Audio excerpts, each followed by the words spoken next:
Рамазан Құран түскен ай. Алла тағаланың қалауымен Жәбірейіл періште алейхи сәлем арқылы пайғамбарымызға саллаллаху алейхи уә сәлем 23 жыл бойы қасиетті Құран түсірілген. Рамазан айында Құран кәрім жайында айтпай кету біз үшін мүмкін емес сияқты. Құранды оқу да, тыңдау да құлшылық болып табылады.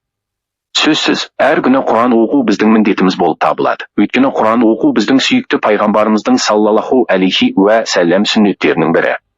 Алла тағала Құранда былай айтқан: әрине Алланың кітабын оқып, намазды толық орындағандар және өздеріне берген несібемізден көрінеу, көмес түрде тиісті орынға жұмсағандар еш түгемейтін бір сауда, сауап, үміт ете алады. Фатыр сүресі 29 аят. Алла тағала айтады: Құран оқылғанда оған құлақ салыңдар әрі тыныштық сақтаңдар. Рақымдылыққа бөленесіңдер. Ағраф сүресі 204 аят десе, пайғамбарымыз Мұхаммед саллаллаху алейхи уә сәлем: сендердің ең жақсыларың Құранды үйреніп, оны үйреткендерің Бұхари деп өсиет қалдырған. Құранды жақсылап оқыған, әріптерін дұрыс оқуға машықтанған әрі амал етуге тырысқан мұсылман Құранды жазуға тағайындалған мәртебелі періштелермен бірге болатынын Айша радиаллаху анха анамыздан келген риуаяттан көреміз. Ал Құранды оқығанда кекештеніп қиналса, 2 сауап алады деген. Пайғамбарымыз Мұхаммед саллаллаху алейхи уә сәлем: кеудесінде Құраннан еш нәрсе болмаған адам қаңырап тұрған үйге ұқсайды деген. Тирмизи. Ибн Масғуд радиаллаху анху: Құран жаттаған адам ел ұйықтап жатқандағы түннің қадірін білсін. Адамдардың аузы ашық кездегі күндіздің қадірін оразамен өткізсін. Адамдар қуанышпен жүргенде қайғыны да естен шығармасын. Көп күлкінің артынан жылаудың да келетінін білсін. Тәкаппарлықты кішіпейілділікпен бассын. Құран жаттаған адам қуаныштың артынан қайғының, қаттылықтың артынан жұмсақтықтың, мазасыздықтың артынан тыныштықтың, қатыгездіктің артынан мейірімділіктің барын білсін деген. Ибн Масғуд радиаллаху анху: кім Құранды күндіз хатым етіп оқыса, сол күні періштелер кешке дейін оған салауат айтып тұрады. Ал енді кім Құранды түнде хатым етіп оқып шықса, таң атқанша періштелер оған Алладан жарылқау тілеп шығады деген. Құран адамзатты шексіз бақытқа жетелейтін, тура жол көрсететін, қияметке дейін өзгермейтін мәңгі мұғжиза. Құран соңғы пайғамбарлықтың дәлелі, ханиф, тура діннің үні әрі ислам шариғатының ата заңы. Құран оқыған адамның бүкіл болмысымен өзгергенін байқайсың. Ішкі дүниесіне үңіліп қарасаң, оның рухани тазарғанын, жүріс-тұрысының өзгергенін көресің. Құранға деген махаббат оны оқуға байланысты. Пайғамбарымыздың саллаллаху алейхи уә сәлем сахабаларының бірі Узайр бин Усайд Құранды ұнамды, жақсы бір мақаммен оқитын еді. Алланың елшісі саллаллаху алейхи уә сәлем ол кісіні: мына Усайд Құранды қандай жақсы оқиды деп мақтады. Усайд өзінің естелігінде: бір күні түнде Бақара сүресін оқып отырғанымда атым жанымда байлаулы тұрған еді. Құранның даусын естіп атым оқырынып жер тарпи бастады. Оқығанымды тоқтата қойдым. Атымда тынышталды. Қайта оқи бастап едім, атым орнынан тарпи бастады. 3-ші мәрте оқи бастағанымда атым тағы да мазасыздана бастады. Ұлым Яхия аттың жанында ұйықтап жатқан, басы кетпесін деп баламды алып кейін жатқызып қойдым. Басымды көтеріп аспанға қарағанымда ақ бұлттың көлеңкесіне ұқсайтын бір тұманның ішінде шырақ сияқты көптеген нәрселердің жарқырап тұрғанын көрдім. Ақ бұлт жарқыраған күйінде көкке көтеріліп көрінбей кетті. Ертең пайғамбарымызға саллаллаху алейхи уә сәлем айтқанымда: ей Усайд, оқы. Ей Усайд, оқы деген сөзінен Құранды оқу керек екенін білдім. Иә, Расулалла. Яхия ұлым аттың аяғының астына жақын жатқандықтан басып кетеме деп қорқып Құран оқығанымды тоқтатып едім дегенімде пайғамбарымыз саллаллаху алейхи уә сәлем: ей Усайд, сенің көргенің періштелер болатын. Оқыған Құраныңды естіп келді. Сол қалпы оқи бергеніңде таңға дейін тыңдайтын еді. Көпшілік көзінен жасырынбайтын еді деді. Қасиетті кітапты оқу ең ұлы ғибадаттардың бірі және Аллаға жақындататын төте жол. Әбу Умама риуаят еткен хадисте пайғамбарымыз саллаллаху алейхи уә сәлем: Құран оқыңдар, ол қиямет күні иесіне шапағат етеді деп басқа пайғамбарларға берілмеген шапағатты Құран иеленетінін білдірген. Алла тағала: расында сендерге Алла тарапынан нұр және ашық кітап келді. Сол арқылы Алла тағала өзінің разылығына ілескендерді амандық жолдарына салады және өз нұсқауымен оларды қараңғылықтан нұрға шығарады әрі тура жолға салады.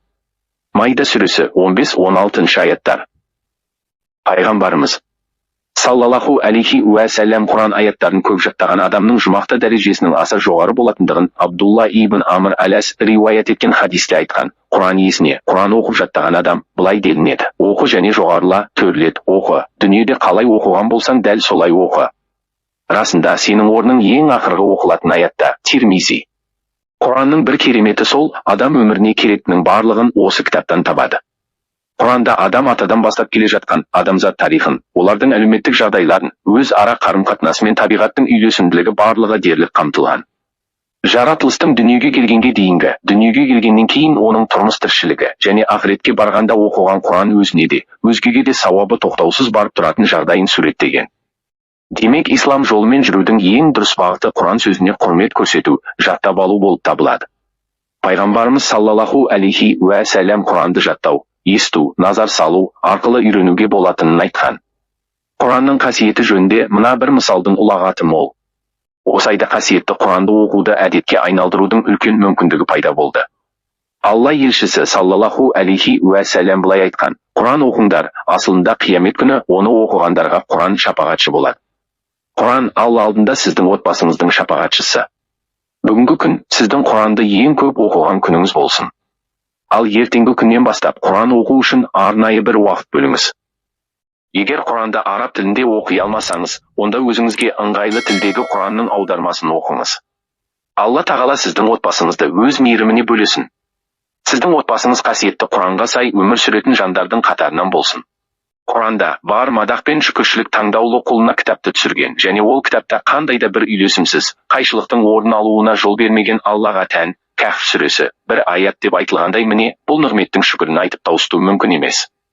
Фатима анамыз радиаллаху анха пайғамбарымыз Құранды жылына бір рет Жәбірейілге оқып беретінін, ал қайтыс болатын жылы 2 рет оқығанын риуаят етеді. Бұхари, Муслим. Ибн Ражаб радиаллаху алейхи пайғамбар мен Жәбірейіл Құранды түнде оқитын. Бұл риуаят Рамазанда Құран тилауат етуге ең жақсы уақыт түн екенін білдіреді. Өйткені түнде барлық шаруа тоқтап, адамның ойы жинақы болады. Жүрегі жайланып, тілі оқыған аяттардың мағынасына ден қоя алады. Құранда шүбәсіз түнгі құлшылық адамның зейініне, жүрегі мен рухына әсері әлдеқайда күшті. Сондай-ақ оқығанды тыңдау көңілге тоқу тұрғысынан өте берекелі дейді. Мүззамил сүресі 6 аят. Сахабалардан басталатын ізгі буын өкілдері Рамазанда Құран оқуы өте ғажап еді. Тіпті ғалымдар Құран оқудан басқа ғылымды Рамазанда тоқтататын. Табиғин Зухри радиаллаху алейхи бұл Құран оқитын және жұртқа тамақ беретін ай деген екен. Ал имам Малик Рамазан айы кірумен хадис оқуды тоқтататын. Табиғин Суфиян Саури радиаллаху алейхи барлық құлшылықтарын доғарып, уақытын Құран оқуға арнайтын. Хадисші Табиғин Зубайт Ями радиаллаху алейхи Рамазан кіргенде Құран кітаптарын алдырып, шәкірттерін Құран оқуға жинайтын. Рамазанға тән ерекше құлшылық тарауих намазы. Бұл намаздың ерекшелігі хатым Құран түсірілуінде. Жамағат намазда тұрып Құран тыңдайды. Сондықтан Рамазанда намазда Құранды хатым ету мұстахаб. Ғұламалар қасиетті айда көбірек хатым жасайтын. Мәселен, қатада Рамазан айында әр 3 түн сайын бір хатым ететін. Ал Рамазанның соңғы 10 күні кіргенде әр түнде хатым оқитын. Имам Шафиғи радиаллаху алейхи Рамазанда 60 хатым жасайтын, барлығын намазда оқитын. Науауи радиаллаху алейхи бір ракағатта Құранды хатым ететін тұлғалар өте көп еді. Олардың басында Осман бин Аффан, Тамим Дари тұрады. Сағид бин Жубайр Қағбада әр ракағатта бір хатым ететін дейді.